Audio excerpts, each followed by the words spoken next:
राज्याच्या मंत्री आणि भाजप नेत्या पंकजा मुंडे या फेब्रुवारी महिन्यात एका लग्नाला गेल्या होत्या. लग्न होतं त्यांचे स्वीय सहाय्यक अनंत गर्जे यांचं.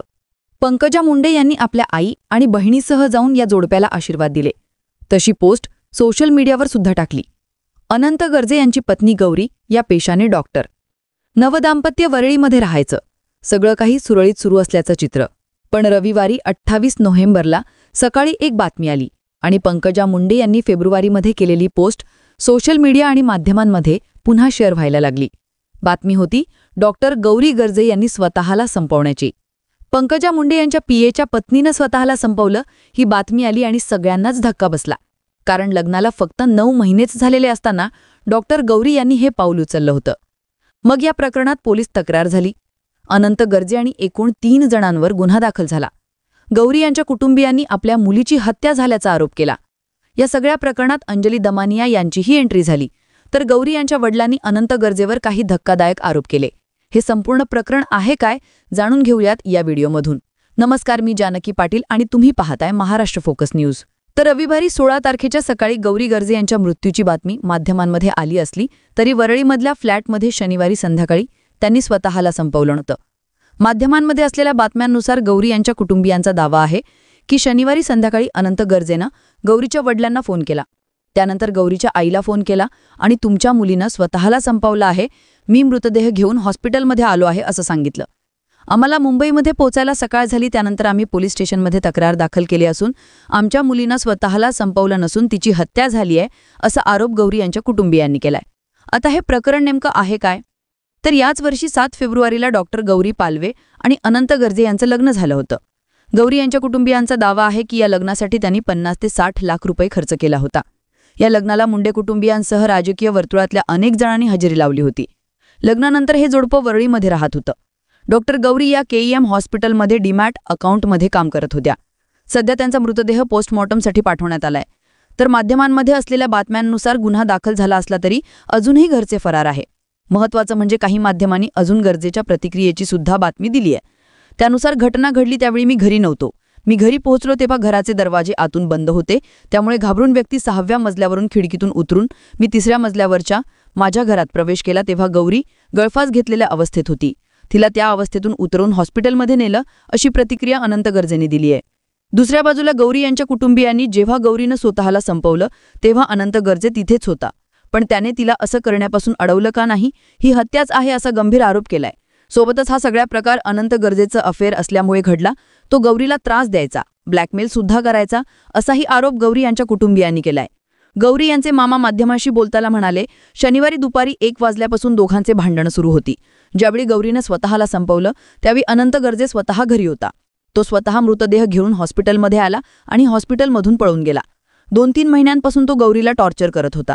लग्न झाल्यानंतरही त्याचे बाहेर संबंध होते याबद्दल गौरीला माहीत झालं होतं.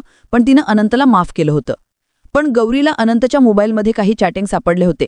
तिनं ते तिच्या वडिलांना व्हॉट्सअपवर पाठवले सुद्धा होते. ते पुरावे गौरीच्या वडिलांकडे आहेत.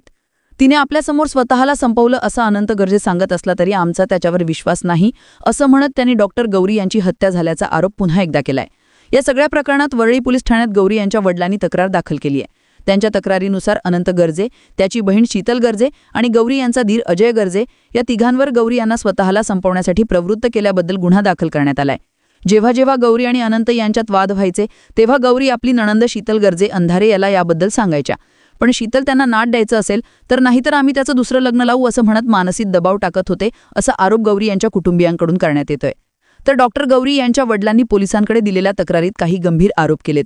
FIR-मध्ये त्यांनी सगळा घटनाक्रम नमूद केलाय. त्यानुसार 21 नोव्हेंबरला रात्री 10:15 वाजता जावई अनंत यांच्या मोबाईलवर 2 मिस्ड कॉल आले होते.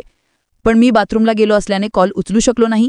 त्यानंतर मी अनंतला फोन केला तेव्हा फोन उचलला नाही. म्हणून मी गौरीला फोन करून विचारपूस केली तेव्हा तिनं सर्व ठीक असल्याचं सांगितलं.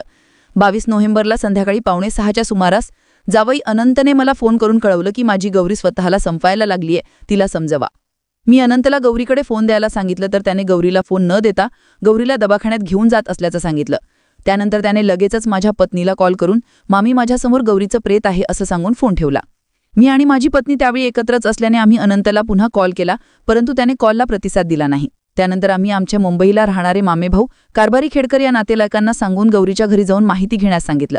तेव्हा रात्री 8 वाजण्याच्या दरम्यान त्यांनी आम्हाला कॉल करून गौरीचा मृत्यू झाला असून सध्या तिला नायर हॉस्पिटलमध्ये ठेवल्याचं सांगितलं.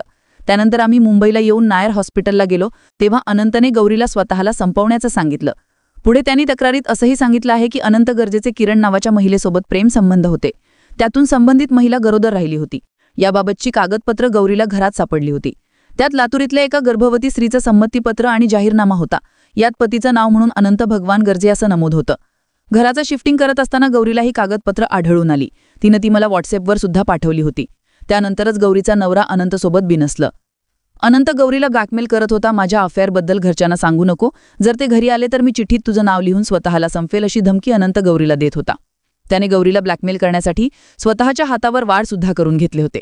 हा घातपात असू शकतो. त्यामुळे पोलिसांनी या घटनेची सविस्तर चौकशी करावी अशी मागणी त्यांनी तक्रारीमध्ये केली आहे. या सगळ्या प्रकरणात अंजली दमानिया यांचीही एंट्री झाली. त्यांनी वरळी पोलीस स्टेशनमध्ये जात पीडित कुटुंबियांची आणि पोलिसांची सुद्धा भेट घेतली.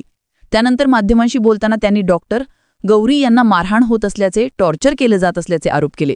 गौरी आधी बीडीडी चाळीत राहायची. तेथून त्यांना टॉवरमध्ये शिफ्ट व्हायचं होतं. तेव्हा पॅकिंग करत असताना गौरीला काही पेपर सापडले. त्यात किरण इंगळे नावाच्या बाईचा उल्लेख होता. तिचं गर्भपात करण्यासाठी हॉस्पिटलमध्ये नेण्यात आलं होतं. त्यावर तिच्या नवऱ्याचं नाव अनंत गर्जे लिहिलेलं होतं. हे पेपर मिळाल्यावर त्यांचे वाद वाढत गेले. त्यातून हे झालं. गौरीची एक मैत्रीण तिला 1.5 वर्षांपासून ओळखते. फेब्रुवारीपासून आत्तापर्यंत 9 महिन्यात बऱ्याच वेळा तिला मारल्याचं खुणा चेहऱ्यावर दिसायच्या. याचा अर्थ तिला नेहमी मारहाण होत होती. काल गौरी 1 वाजेपर्यंत ड्युटीवर होती. त्यानंतर घरी गेली. साधारण 6:30ला हे घडलं असेल तर त्या 5.5 तासात काय झालं असा प्रश्न सुद्धा अंजली दमानिया यांनी उपस्थित केलाय. महत्वाची गोष्ट म्हणजे गौरीच्या वडिलांनी सुद्धा आम्ही गौरीच्या गळ्यावर आणि अंगावर मारहाणीचे व्रण पाहिले होते असा दावा FIR-मध्ये केलाय. या घटनेमुळे पंकजा मुंडे यांचं नाव चर्चेत आलं. डॉक्टर गौरी यांच्या कुटुंबियांनी पंकजा मुंडे यांना याबाबत कोणतीही माहिती नव्हती. त्यांचा या प्रकरणाशी काहीही संबंध नाही. या घटनेची माहिती मिळाल्यावर पंकजा मुंडे गर्जेसारख्या नालायक लोकांना लाथ मारून हाकलून लावतील असा दावा गौरीच्या कुटुंबियांनी केलाय. तर दुसऱ्या बाजूला अंजली दमानिया यांनी मला यात खरं तर राजकारण आणायचे नाहीये, पण पंकजा मुंडे यांना याबद्दल रात्री कळलं असेलच, पण त्यांनी काहीही भाष्य केलेलं नाही. त्यांनी पोलिसांना फोन करून निदान चांगली कारवाई करा आणि तो माझा PA असेल तरी त्याच्यावर कारवाई झाली पाहिजे असं म्हणणं अपेक्षित आहे. ते त्यांनी म्हणावं असा विनंती वजा सल्ला पंकजा मुंडे यांना दिला. तर पंकजा मुंडे यांनी रविवारी बीडमधील आपले सगळे कार्यक्रम रद्द केले असून पोलिसांनी या प्रकरणात योग्य तो तपास करावा असं विधान केल्याचं माध्यमांमधून सांगण्यात येत आहे. डॉक्टर गौरी यांच्या नातेवाईकांनी हा घातपात आहे असा संशय व्यक्त करत गौरीच्या मृतदेहाचे इन कॅमेरा पोस्टमॉर्टम करण्याची मागणी केली आहे. डॉक्टर गौरी यांना लग्नानंतर काहीच महिन्यात नवऱ्याच्या अफेअरबद्दल समजलं होतं.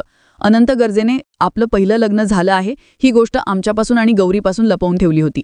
3 महिने तो आणि त्याचं कुटुंब गौरीला मारहाण करत होतं आणि त्यांच्याचकडून गौरीचा घातपात झाला आहे असं डॉक्टर गौरी यांच्या कुटुंबियांचा आरोप आहे. पण अनन्य आपण त्यावेळेस घरीच नव्हतो असा दावा केलाय. त्यामुळे गौरीनी स्वतःला संपवलं की हा खरंच घातपात आहे हे आता पोस्टमॉर्टम रिपोर्टमधून समोर येणार आहे. तसं समोर आल्यास FIR-मध्ये गुन्हा वाढवण्यात येईल अशी माहिती सुद्धा पोलिसांकडून देण्यात आली आहे. सध्या पोलिसांकडून गौरी यांच्या वडिलांनी दिलेल्या पुराव्यांच्या आधारे आणि इतर तांत्रिक विश्लेषणाच्या माध्यमातून तपास सुरू आहे. त्यामुळे या तपासातून कोणतं सत्य बाहेर येतं याकडे सगळ्या महाराष्ट्राचं लक्ष लागलंय.